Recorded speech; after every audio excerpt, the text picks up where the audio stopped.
Fala galera, Rato Matheus na área de novo. Tô aqui já com o visual novo, cabelinho na régua, pá, pancada. Se liga, hoje a gente vai falar sobre um assunto aí que tem muita gente falando ultimamente. E cara, o negócio é o seguinte, não sei se vocês ficaram sabendo aí, mas teve uma empresa cripto aí que perdeu uma grana, 320 milhões de dólares por um ataque hacker. A gente tá falando da empresa chamada Wormhole, então vamos conversar um pouquinho mais sobre isso. Não deixe de já se inscrever aqui no canal. Se você ainda não sabe, se você não tá ligado, a gente tem um grupo lá no Telegram que a gente conversa bastante, tá? A gente tá sempre atualizando lá, falando de mercado, falando de notícias. Então, cara, é um espaço que vale muito a pena de estar participando. Então, a gente vai deixar o link aqui embaixo. Entra lá no Telegram, se inscreve aqui no canal, deixa seu like e vamos junto aqui pro vídeo.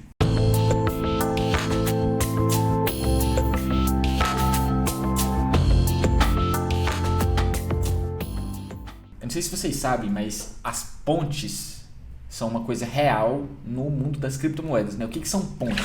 A blockchain ponte Wormhole sofre possível exploração de mais de 326 milhões de dólares, tá? É uma popular ponte que conecta as redes da Ethereum e da Solana e agora eles estão tentando negociar on-chain com o hacker, né? O que seria? Via a própria rede, né? Passando aqui embaixo, só pra gente falar um pouquinho dos valores, a gente tá falando de um roubo de mais ou menos 326 milhões de dólares, tá?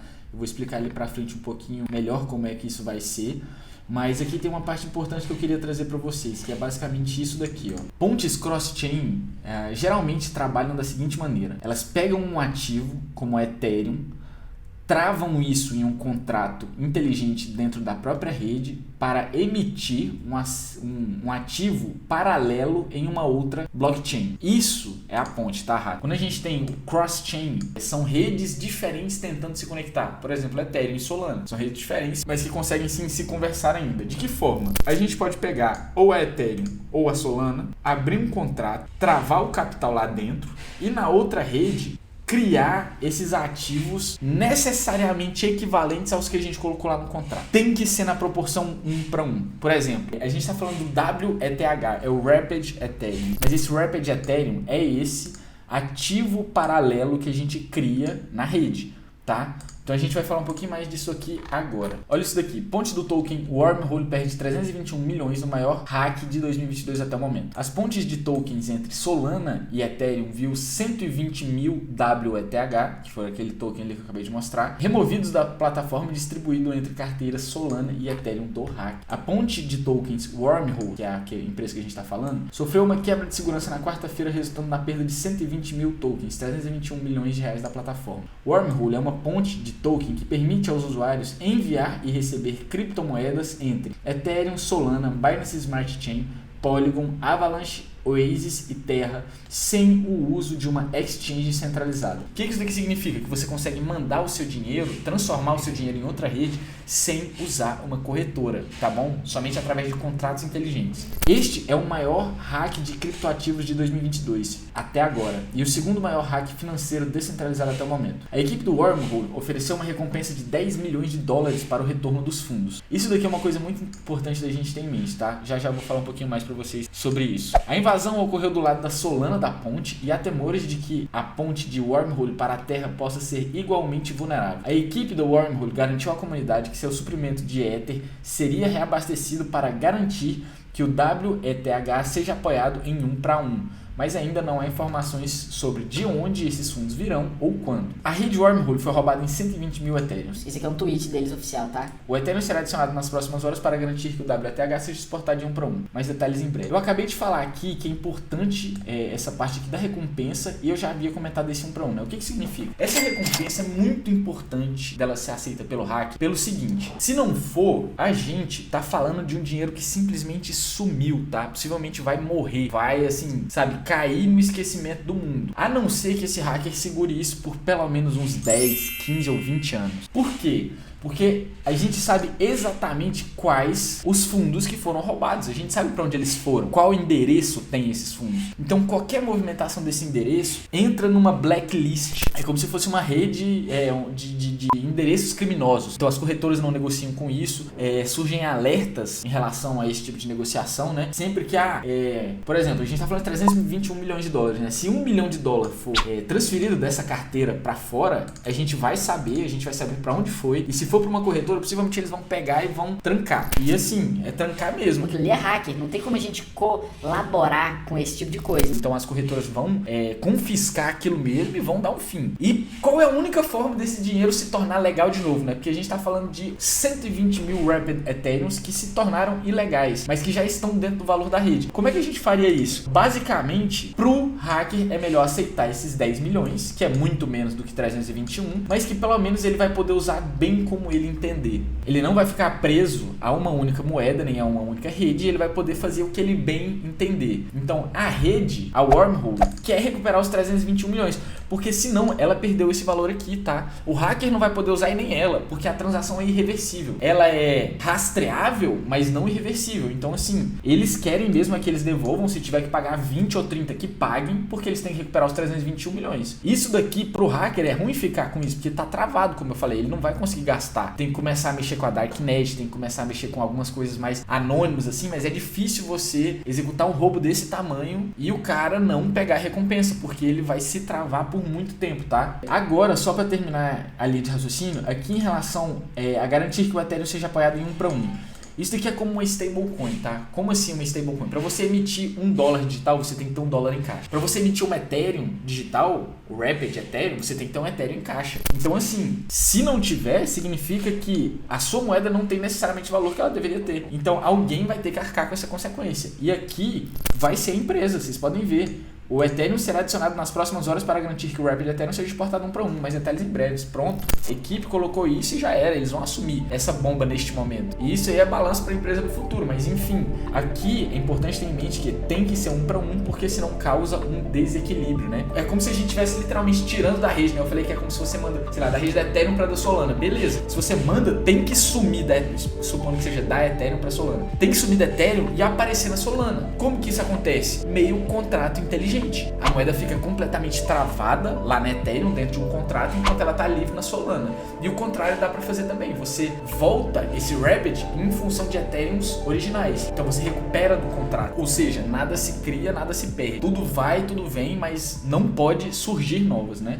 O hack ocorreu às 18h24 UTC na quarta-feira. O invasor cunhou 120 mil Wrapped Ethereums em Solana, depois resgatou 93.750 Wrapped Ethereums por Ethereums, no valor de 254 milhões na rede da Ethereum às 18h28. O que isso significa? Ele explorou uma falha ali e criou 120 mil Ethereum sem depositar na Ethereum propriamente dita e mandou 93 mil Ethereum de volta para a rede da Ethereum, ou seja, ele converteu isso daqui em Ethereum de verdade, não são mais Wrapped Ethereum. Aí ele começou a dissipar isso em outras moedas, como SSX, MCAP, FUC, APE. E o negócio é o seguinte, o restante ficou ali e foi trocado entre Solana e USD Coin, mas as carteiras elas já estão sendo monitoradas, tá? Tanto de um lado quanto do outro. E é isso que eu falei, ali tem dinheiro, então assim, o cara não vai ficar executando de 1 milhão em 1 milhão, o cara tem 320, ele quer executar 30, 40, 60 milhões. E ele não vai conseguir fazer um volume de dinheiro tão grande, ser lavado de uma forma tão fácil, então isso aqui vai dar trabalho, tá? Nenhum outro ativo ou cadeia atendido pela Wormhole foi afetado.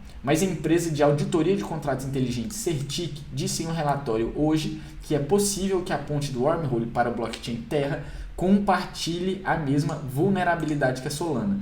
Então aqui a gente já está falando de outra blockchain possivelmente que apresenta esse mesmo erro. Os caras já estão correndo atrás para resolver porque isso representa uma exposição dessas blockchains, tá? Isso é falha de segurança. Quando a gente está falando de mercado financeiro, segurança é uma das coisas mais importantes para o usuário. Eu queria comentar um pouquinho mais sobre segurança com vocês aqui, tá, ratos? Porque assim, a gente está falando aqui de uma coisa nova, que é o mercado de criptomoedas, né? Basicamente, rapaziada, todas as blockchains sofrem em tentar acertar um trilema que é muito difícil, tá? Qual que é esse trilema? É um triângulo em que você pode escolher duas coisas para fazer bem feitas. A gente está falando aqui de descentralização, segurança e escalabilidade. Descentralização é a capacidade de rodar em diferentes locais ao mesmo tempo, porque se um cair, a rede inteira cai, então ser centralizado é ruim. Escalabilidade é a capacidade de fazer várias transações ao mesmo tempo, em paralelo mesmo, tipo 100 mil operações ao mesmo tempo. É muito melhor do que fazer 10 ao mesmo tempo, né? Porque senão você cria uma fila. E segurança nem se fala. Segurança é para você não sofrer com exatamente esse tipo de problema, tá? E o que a gente tem aqui para falar da Solana? A blockchain mais escalável e descentralizada que eu conheço hoje, tá? Então, a gente está falando aqui de alguém que pecou em segurança. E este não é a primeira vez que isso acontece, tá? Esta é a segunda exploração de contrato inteligente em uma ponte de token em uma semana. Na sexta-feira, o K-Bridge da K-Bit Finance foi roubado em 80 milhões de dólares em BSC. Isso daqui é a Binance Smart Chain, tá?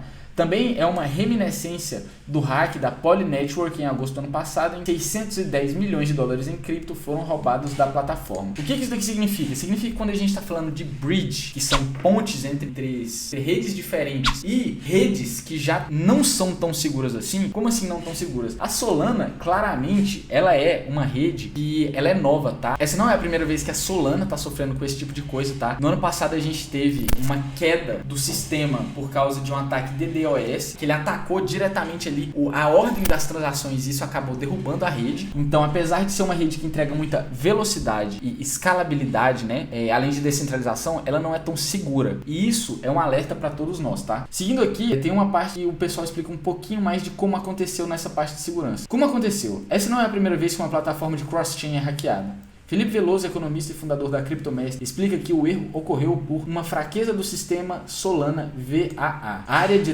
validação de transações de ponte da rede Solana.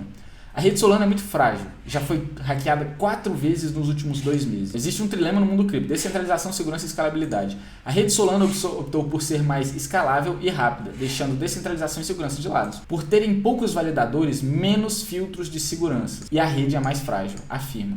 Para ele, esse tipo de invasão não aconteceria na Ethereum, pois existem muitos validadores e a etapa de segurança, o que torna o sistema praticamente impossível de hackear, tá? Então, basicamente, a Ethereum é segura e ela está querendo ser escalável e rápida também. Só que essas duas já estão difíceis, né? A gente vê aí taxas altíssimas na Ethereum e reduzem tanto a escalabilidade quanto a velocidade, mas a segurança é inquestionável. Os caras mandam bem nesse quesito, tá? Então, eu sou um fã da Ethereum por causa disso. É melhor fazer bem feito, mas fazer devagar, sem querer atropelar a perna, do que sair lançando alguma coisa que pode acabar se tornando um tiro no nosso próprio pé, né? Que foi o caso da Solana. Para Tom Robson, cofundador da empresa de análise Elliptic, o ataque é emblemático, pois foi o maior realizado contra uma ponte. Ao mesmo tempo, a falha demonstra o quanto as DeFi ainda precisam melhorar em termos de segurança. Isso demonstra mais uma vez que a segurança dos serviços DeFi não atingiu um nível apropriado de segurança para os enormes valores armazenados dentro deles. A transparência da blockchain está permitindo que os invasores identifiquem e explorem esses grandes erros. Isso daqui é o problema do código aberto, tá? O código aberto é que ele é simplesmente completamente divulgado. Todo mundo sabe tudo,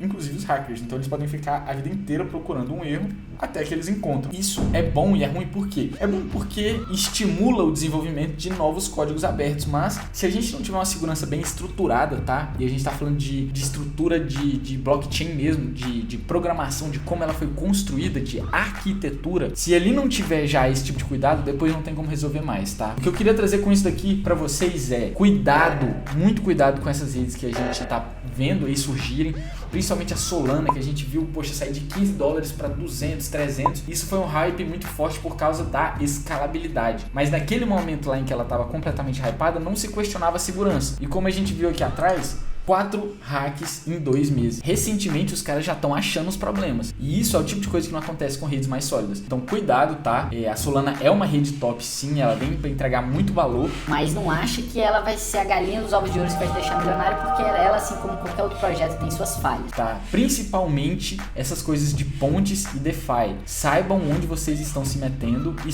cuidado, né? Nenhum de nós é hacker, nenhum de nós aqui vai ter a carteira roubada, tá? Principalmente se você tiver com seus fundos em uma carteira privada. Isso nunca vai acontecer com você. Esse tipo de falha de segurança não existe, mas, cara, o que a gente tem que ter em mente é só do que a gente espera das redes, né? Da Solana, a gente pode esperar fraqueza de segurança. Só para finalizar esse assunto aqui desse hack todo, tem esse cara aqui, eu vou deixar esse link aqui para vocês darem uma olhada, e ele explica a história inteira de tudo que aconteceu aqui na história desse hacker, tá? Ele descobriu parte a parte de onde veio o hacker, como ele surgiu, como ele quebrou aquele VAA, para onde ele mandou as moedas, o que ele pode fazer agora, tá? Então, se você estiver um pouquinho mais interessado nessa história, a gente vai deixar esse link. Mas, cara, no mais é isso, tá? Cuidado aí com breeds. Na verdade, cuidado não, né? Só cuidado no que a gente tá investindo. Porque isso ameaça um risco de segurança. Isso não apresenta o risco de usabilidade, tá? Se você precisa utilizar um protocolo para mandar Ethereum para outra rede, é útil, tá? É ok. A gente só tem que ter em mente que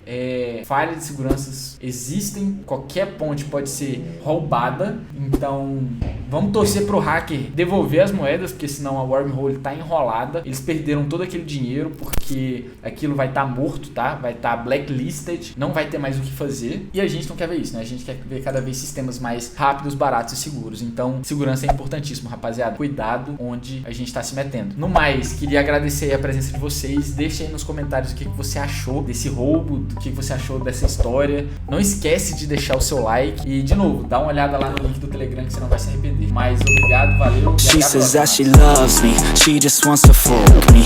Got me feeling something, got me feeling nothing. Alcoholic junkie, says she thinks I'm funny, think I might get lucky.